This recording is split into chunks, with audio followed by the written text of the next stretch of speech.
চলে এলাম আপনাদের মাঝে আরও একটা নতুন রেসিপি নিয়ে। আসসালামু আলাইকুম, welcome back to my channel. সবাই কেমন আছেন? আশা করছি সবাই ভালো আছেন, সুস্থ আছেন।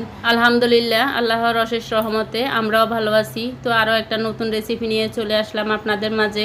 আমার আজকের রেসিপি শিং মাছের ঝোল। আমি আলু টমেটো দিয়ে শিং মাছের ঝোল রান্না করব।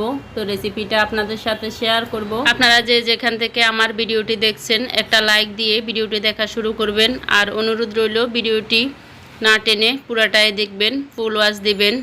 যদি ভালো লেগে যায় বন্ধুদের মাঝে শেয়ার করে দিবেন। তো আর কথা না বাড়িয়ে মূল রেসিপিতে চলে যাই। যেহেতু আজকের রেসিপি শিং মাছের ঝোল, তো শিং মাছ নিয়ে নিলাম এখানে। এই মাছগুলো আমি বাজার থেকে কিনে নিয়ে আসছি। তো মাছগুলো আমি ভালোভাবে পাটার মধ্যে ঘষে ঘষে পরিষ্কার করে নিয়েছি, নিয়ে ভালোভাবে ধুয়ে নিয়েছি। তো পিস করে নিব এখন। এদিকে মাছগুলা রান্না করার জন্য আমি চুলায় একটা পাতিল বসিয়ে দিয়ে দিলাম সয়াবিন তেল। তার মধ্যে দিয়ে দিলাম পেঁয়াজ কুচি। পেঁয়াজগুলো একটু নেড়ে চেড়ে হালকা ভেজে নেব। দিয়ে দিলাম একটা তেজপাতা। এখন দিয়ে দিচ্ছি কিছু টমেটো, এভাবে কেটে আমি দিয়ে দিলাম। তো আমি কিছুক্ষণ টমেটো পেঁয়াজগুলা ভেজে নেব। একটু লবণ দিয়ে দিলাম। পেঁয়াজ টমেটোগুলো একটু নরম হয়ে আসবে লবণ দিলে, সেজন্য লবণটা দিয়ে দিলাম।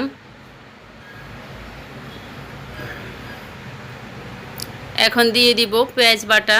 আমি হাফ কাপ পেঁয়াজ বাটা দিলাম এখানে। পেঁয়াজ বাটাটা দিয়ে আমি ভালোভাবে কিছুক্ষণ নেড়ে চেড়ে ভেজে নেব। পেঁয়াজের কাঁচা গন্ধ চলে যাওয়া পর্যন্ত ভেজে নেব। এখন দিয়ে দিচ্ছি আদা রসুন বাটা। দিলাম 1.5 চা চামচ আদা বাটা, 1.5 চা চামচ রসুন বাটা। সবগুলো দেওয়া হয়ে গেলে আবারও কিছুক্ষণ নেড়ে চেড়ে ভেজে নেব। মিডিয়াম আছে ভালোভাবে নেড়ে চেড়ে ভেজে নিতে হবে বাটা মশলাগুলোর কাঁচা গন্ধ চলে যাওয়া পর্যন্ত। এখন আমি হলুদ গুঁড়ো দিয়ে দিলাম 1 চা চামচ, লাল মরিচের গুঁড়ো দিয়ে দিয়েছি 1 চা চামচ, আরও একটুখানি দিলাম 1 চা চামচের 3 ভাগের 1 ভাগ।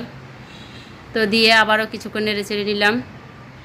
দিয়ে দিচ্ছি এখন জিরা গুঁড়ো, দিয়ে দিব ধনিয়া গুঁড়ো।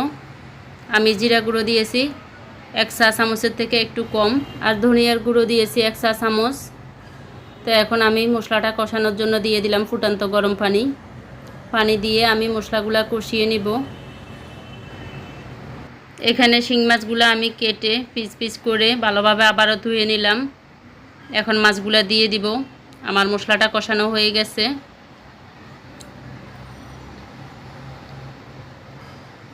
তো আরও কিছুক্ষণ আমি মাছ দিয়ে কষিয়ে নিব। কষিয়ে নিয়ে আমি দিয়ে দিব আলু।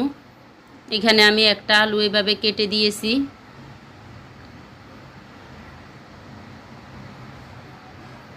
এখন দিয়ে দিচ্ছি আরও একটা টমেটো এভাবে কেটে লম্বা লম্বা করে কেটে দিয়েছি। টমেটোগুলা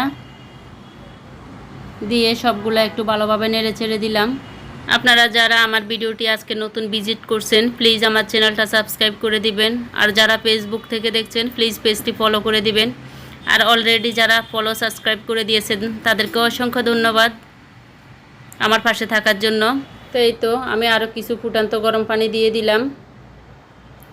দিয়ে একটু নেড়ে ছেড়ে আমি রান্নাটা করে নিব। দিয়ে দিলাম একটা কাঁচামরিচ ফালি করে।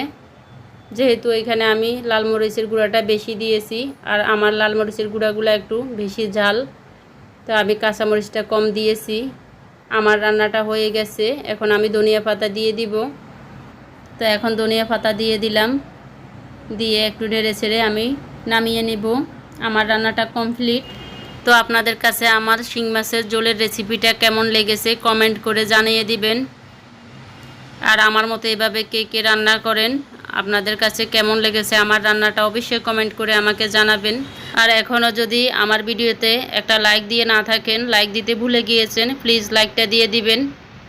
তো এতক্ষণ পর্যন্ত ধৈর্য ধরে আমার ভিডিওটি দেখার জন্য সবাইকে অসংখ্য ধন্যবাদ। সবাই ভালো থাকবেন, সুস্থ থাকবেন। আবার নতুন কোনো রেসিপি নিয়ে আপনাদের মাঝে চলে আসব। সে পর্যন্ত সবাই ভালো থাকবেন। আসসালামু আলাইকুম সবাইকে। আল্লাহ হাফেজ।